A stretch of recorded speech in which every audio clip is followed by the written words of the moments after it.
Moving on to the statistics module, which provides many functions to calculate different statistical measures such as mean, median, mode, quantile, and variance of numeric data.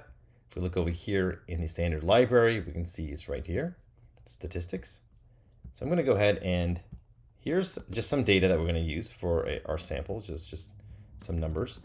And we can import statistics.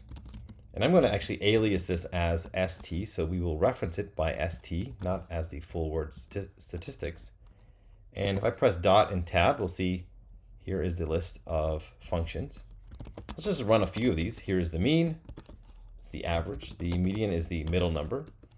The mode is the one that occurs the most often, so that is 52, it occurs twice. We can look at the variance or standard deviation. So this is a measure of how much they vary from the mean. The standard deviation is also, it's just a square root of this number. There's another metric that sees how much it is varying. If it is lower, then there's not much variance. If there's high, then the numbers are going all over the place. All right, so that is the statistics module, just a few examples of it, and it's used for calculating information on data.